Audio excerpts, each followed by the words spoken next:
Sabi ko wag na muna siyang kumilos kasi hindi niya na kaya. Ako na lang muna yung maghalaman. Ay, sayang, pinutol niya yung Maganda yun eh. Maganda yung table plate na puti. Pinutol niya. May OMG. Ba't pinutol mo, Nay? Maganda yun eh. Ngayon si Nanay ayaw paawat. Medyo nabawasan ko na yung dito, yung matatangkad na pinutol ko na yung matatangkad na halaman.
Magandang araw sa inyo mga ka-From D. Wala ako sa aking garden. Yung pinapakita ko, hindi ko po ito garden. So, nandito ako sa aking kapitbahay. Pero kung bago lang po kay ka-From D sa aking video, huwag niyo pong kalimutan mag-subscribe at i-share po yung video. Siyempre, don't forget to touch the notification bell para updated po kayo sa aking mga bagong post. Tayong po ka-From D, yung garden po na ito ay sa nanay ko. Nakiusap siya sa akin na sabi niya, Noy, pwede bang ayusin mo naman yung garden ko kasi hindi na ako makakilos. Kasi yung mother ko almost 90 years old na po. So, nag-gardening pa rin siya dito. So, yun nga, naging idol ako ng nanay ko. Namumulot din siya ng mga puting bato sa ilog ito. Kaso lang, siyempre hindi niya nakaya. Ito lang yun yung kakapiranggot na puting bato yung nakuha niya. Ayaw niya na raw, pagod na raw siya. Kasi nga, siyempre sa tanda niya naman na yun talagang hindi niya nakakayanin na magbuhat at siyempre magpulot-pulot ng mga bato diyan sa tabing ilog. Siyempre pag alam niyo ka-From D, pag nagkakaedad, kapag yumuyok ko tapos bigla kang tatayo, so may hilo ka. Kasi sa ating medyo bata pa raw. Nahilo tayo kapag bigla tayong tumatayo at kakayuko, parang pagyuko mo tapos bigla kang tatayo, nahihilo tayo. So ganun palagi siya nangyayari sa kanya, kaya ayaw niya na raw. Sabi ko na ako na lang mag-aayos. Kaya ito ay napakalash ng halaman niya, hindi niya na kayang ayusin. So wala siya diyan, siguro naglalakad-lakad. So actually palagi siyang nandito sa duyan, nagtinitingnan yung mga halaman niya. Pero ngayon ito ayusin ko at tatanggalin ko yung mga masusukan na medyo makapal na halaman. Siyempre magdadagdag din akong halaman yung siyempre wala namang ibang itatanim dito ka-From D kundi mayana. Kasi yung pinakamagandang pang decor sa ating garden, sa garden natin, kasi siya makulay at napakabilis lumaki. Unlike sa others na like crouton, so mag-aantay ka ng mga ilang buwan, mga kalahating taon para makita mo na gumaganda siya. Yung mayana, within 1 month, makikita mo na kagad yung result kung maganda o hindi. ka-From D. Kaya ngayon, sisimulan ko ng tanggalan yung mga naghambalang na halaman sa harap ng bahay ni nanay, sa garden ni nanay. So, sisimulan ko dito ka-From D kasi ito masyado ng mataas. Natatakpan niyo rin yung mga ibang halaman sa likod. So, yung iba niyan ako rin nagtanim. Marami akong tanim dito. Tapos yung pinutol ko, itatanim ko rin ulit dito. So, katulad nung nakita niyo mayana dyan, ako nagtanim ng mga yan. Ayan. para sa nanay ko.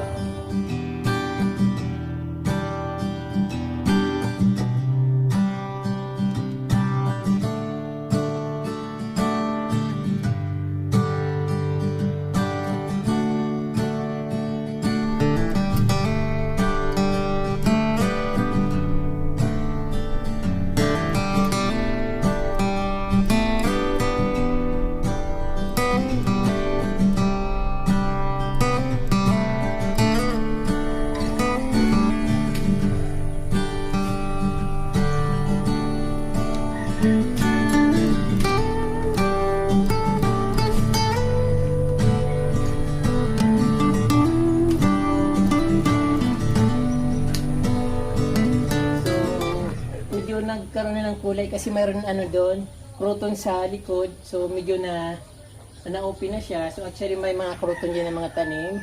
Kaya lang dahil sa daming sambong, ayan yung mga sambong dito kusang tumutubo at napakadami.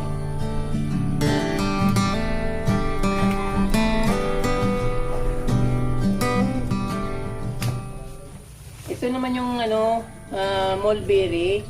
Kalat siya dito sa amin kahit saan siya tumutubo. So, kahit sa kanya tumutubo, saka napakadaling mabuhay niya. Samantalang sa Manila, napakamahal nito. Dito, pinuputo lang namin ito dito. Kasi parang nagbumukhang damo na.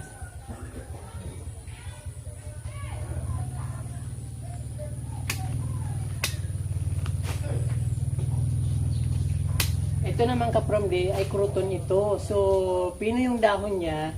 Pero yung lumalabas, medyo may konting batik na yellow. Pero hindi siya masyadong maganda kasi hindi siya makulay. Yung naman yung crouton, kaya natin kinukuha, kaya natin tinatanim kasi makulay, yung maganda yung kulay niya. Kaya natin kinukulik. So ito hindi siya makulay, pero yung dahon niya maganda pa rin. At dito naman kapromde, bawasan ko yung mga sambong dito kasi napakarami na, hindi na nakikita yung mga halaman. So, kailangan talaga bawasan dahil sobrang kapal na. Pero sayang naman, pero okay lang kasi napakaraming sambong dito. So, okay lang na mawalan. Saka, puputulin ko lang naman yung puno, magkakaroon siya ng maraming sanga.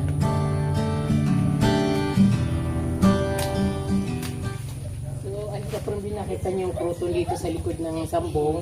So maganda na rin naman sana yung garden ni nanay dito. Kaya lang, so hindi sila marunong mag-ayos. Parang papaya lang. Basta nagtanim, okay na. So hindi nila alam na kailangan pa rin na ayusin at kailangan ginugupitan din para maging maganda yung outcome niya. Siyempre yung dito, mataas.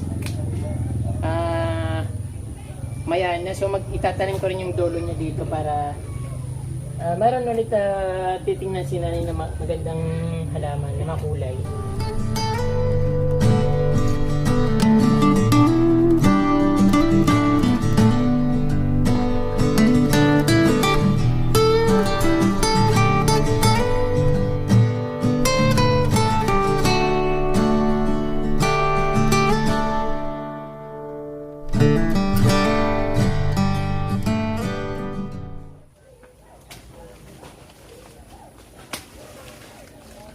So, ayun kapromde, nandiyan na yung nanay ko nagduduyan na pinapanood niya na ako.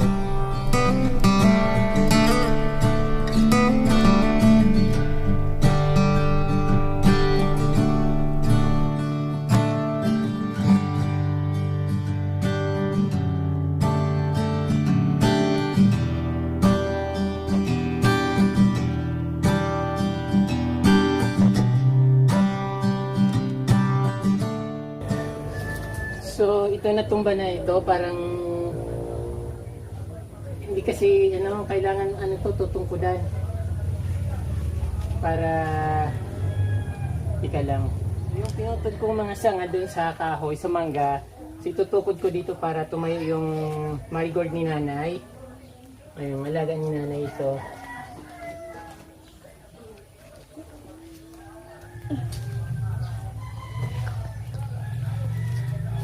Medyo mahirap lang mag-ano dito kasi puro bato.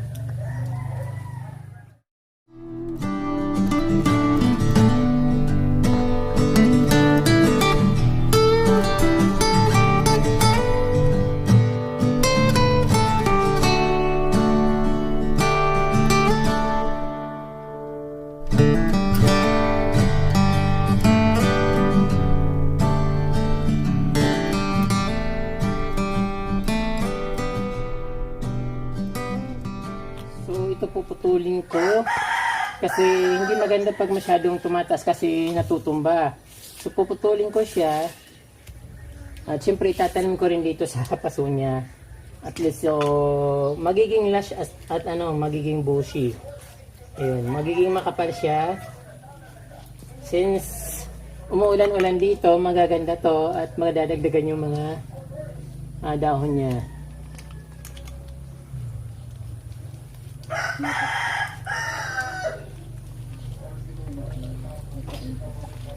So ito ka-promdi, nagmukha na siyang maganda. Unlike nung hindi ko siya pinutol, although medyo malalanta siya ng konti, pero babalik din naman kasi tag-ulan dito sa amin. So nagsisimula ng umulan dito sa amin, kaya madali nang mabuhay yung mga halaman. Kung sa amin nga, madaling mabuhay yung halaman. What more kung umuulan pa. So ito nga, ilang linggo lang nito, mga 2 weeks, maganda na ito ulit. So bawasan ko pa para mas lalong kumapal. At itatanim ko rin ulit dito.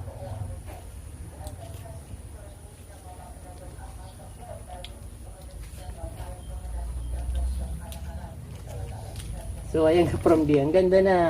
Ako po ang yung from D plantito.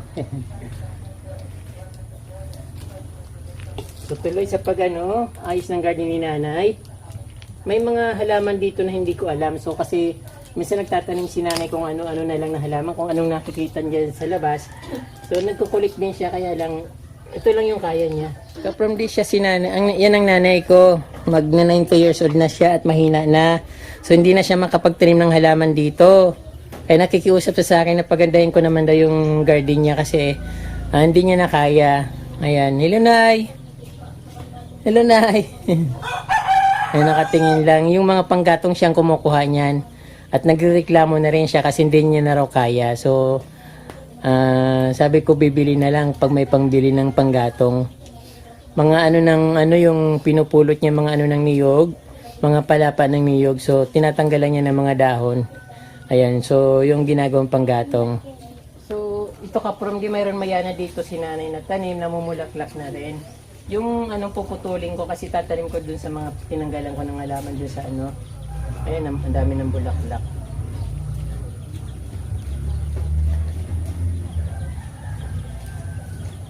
Hindi naman siya halata dito. So puputulan ko.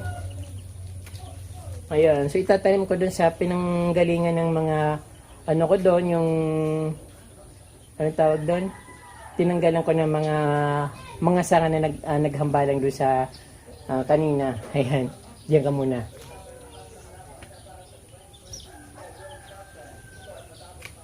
So ito yung mayanang pula. Ito ang pinakamagandang mayana na itinatanim sa pinakamagandang mayana na tinatanim sa bakuran kasi talagang kitang-kita siya yung pagkapula niya. Gumaganda talaga. Dati naman pinuno ko na dito ng mayana. Kaya lang nung bumagyo, nagkatumba-tumba lahat. So, ayun ka-from D, yung mga tinanggal kong halaman dito, itatanim ko rin.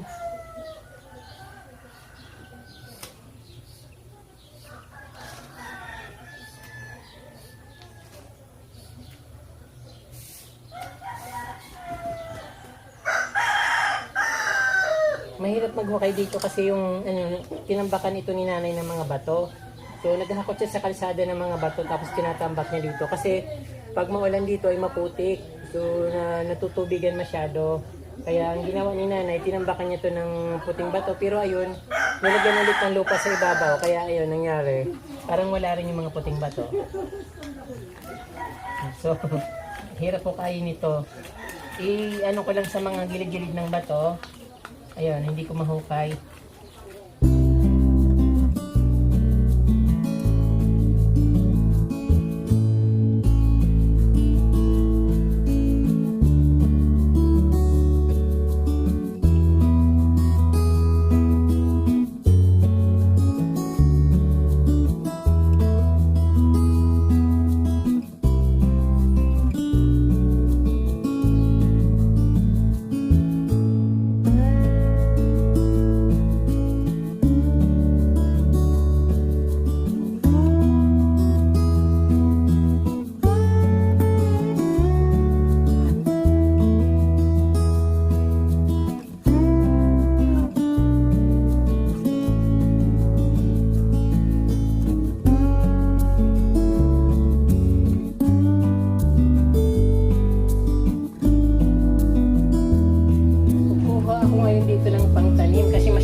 makapal. Kailangan tanggalan.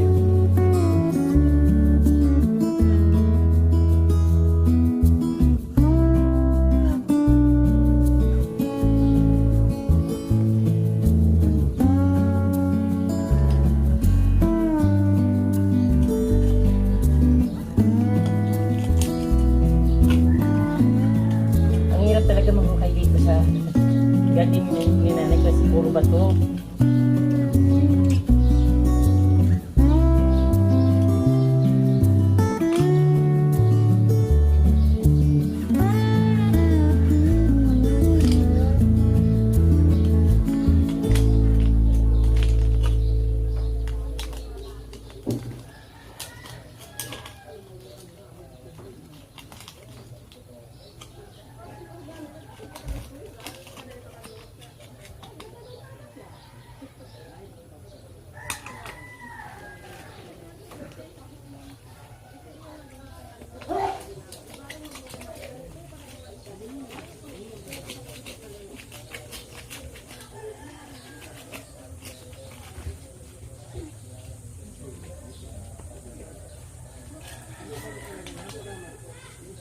Mga kapramdi, ito na po yung garden ni nanay.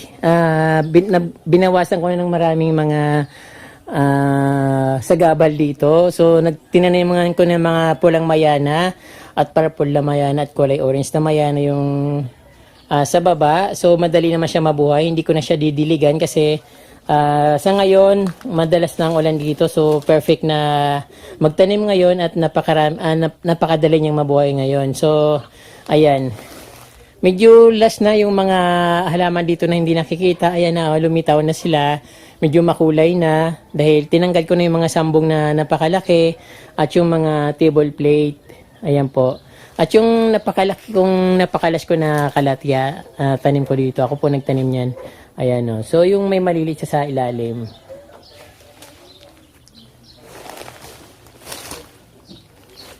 Medyo antayin na lang ng konti. So, gaganda na siya. At syempre, okay na rin naman siya kasi maliwanag na. Ayan, konting tiyaga na lang. Lalabas na yung kanyang aura. Ayan po.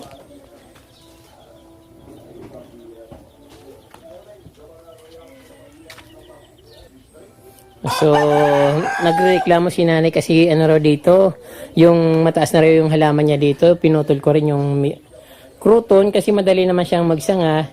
Ayan, si nanay yun, naghahalaman na. Sabi ko, wag na muna siyang kumilos kasi hindi niya nakaya. Ako na lang muna yung maghahalaman. Ay, sayang, pinutol niya yung ano. Maganda yun eh. Maganda yung table plate na puti, pinutol niya. May OMG. Ba't pinutol mo, Nay? Maganda yun eh. Ngayon si nanay ayaw paawat. Medyo nabawasan ko na yung ano dito, yung matatangkad na ano, pinutol ko na yung matatangkad na halaman. Kaya ayun. Medyo ano na, okay na siya. At hindi na siya masukal tingnan. Although kanina hindi naman siya masyadong nabago kasi pinuputol naman kagad nila pag tumataas. Kaya lang sabi niya, hindi niya na kaya. Ayun. Pero nakikialam pa rin siya. Ayan.